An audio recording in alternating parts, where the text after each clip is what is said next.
Akidah Rasulullah SAW ya tentu saja apa yang Allah wahyukan. Makanya salah satu sisi keindahan dari akidah bahwasanya sumber akidah kita itu satu, wahyu dari Allah Subhanahu wa taala. Makanya Allah Subhanahu wa taala sebutkan tentang Rasulullah SAW, "Wa ma yantiqu 'anil hawa in huwa illa wahyu yuha." Dia Muhammad SAW itu tidak berbicara asal-asalan, tidak berbicara atas dasar hawa nafsu dia. Apa yang keluar dari lisan beliau itu adalah wahyu yang diwahyukan oleh Allah Subhanahu wa taala. Nah, ini salah satu keistimewaan akidah kita, dia bersumber dari wahyu. Dia tidak terikat pada akal pikiran manusia, tidak bergantung kepada perasaan manusia, juga tidak bergantung kepada tradisi yang dianut oleh suatu kaum. Yang ini semua akal manusia, dan akal manusia terbatas, ya kan? Kemudian perasaan manusia dan adat tradisi mereka itu gampang sekali berubah-ubah. Sehingga Allah Subhanahu wa taala menurunkan belief system atau akidah kepada Rasulullah SAW itu sifatnya baku, permanen, nggak bisa berubah-ubah. Sisi indahnya di situ. Saya berikan analogi sederhana. Misalkan ada proyek pembangunan jembatan, jembatan panjang sekian kilometer lah gitu. Jelas melibatkan banyak vendor kan. Ada yang menyiapkan struktur bajanya, ada yang menyiapkan bahan ini, bahan itu, dan semuanya berdasarkan ukuran, berdasarkan panjang, volume, dan seterusnya. Bayangkan kalau seandainya masing-masing vendor itu punya asumsi atau standar ukuran sendiri-sendiri. Misalkan, yang satu menganggap 1 meter itu panjangnya sejengkal, yang lain menganggap 1 meter itu panjangnya selangkah atau 2 langkah. Bayangkan kalau ini semua dipertemukan, kira-kira jembatan itu bakal jadi nggak? Nggak bakal jadi. Kalaupun jadi, bakal ambruk dalam sekejap.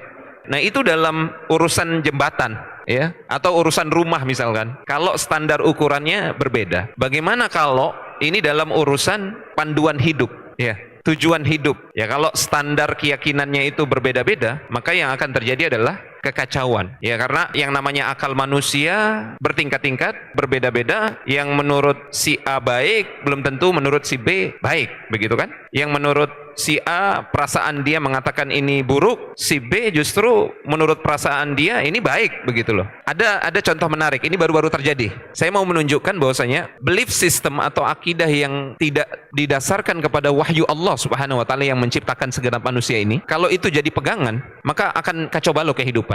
Contoh begini, baru-baru terjadi, silakan mungkin bisa di googling ya. 15 Februari 2024 kemarin, Yunani itu menjadi negara dengan penganut mayoritas Kristen Ortodoks terbesar yang melegalkan pernikahan sesama jenis. Padahal dalam keyakinan Kristen Ortodoks itu pernikahan sesama jenis itu haram mutlak, nggak boleh. Tapi kenapa Yunani yang penganut Kristen Ortodoksnya mayoritas, baru-baru kemarin 15 Februari 2024 menjadi negara pertama dengan penganut mayoritas Kristen Ortodoks yang melegalkan pernikahan sesama jenis. Padahal dulunya mereka mengharamkannya. Ini manakala keyakinan, belief system itu dikembalikan kepada akal manusia, dikembalikan kepada perasaan manusia atau tradisi manusia, yang itu bisa berubah-ubah. Nah, sesuatu yang berubah-ubah nggak bisa jadi pondasi keyakinan, apalagi panduan hidup. Nah, disinilah letak keindahan akidah kita, al-aqidah al-islamiyah. Dia bersumber dari Allah Subhanahu wa taala berupa wahyu, dan dia bersifat tetap tidak berubah-ubah. Sehingga dia cocok untuk jadi pegangan kehidupan bagi muslim yang hidup di zaman Rasulullah, cocok juga bagi muslim yang hidup di zaman ini, bagi kita, di setiap tempat, di setiap waktu. Karena Allah yang menurunkan belief system atau akidah ini, dialah yang menciptakan kita semua, yang menciptakan manusia di Eropa, yang menciptakan manusia di Afrika, di Indonesia. Allah yang maha tahu tentang apa yang mereka butuhkan untuk jadi pegangan hidup berupa keyakinan-keyakinan tersebut. Nah, ini poin pertama, saya rasa sekaligus menjawab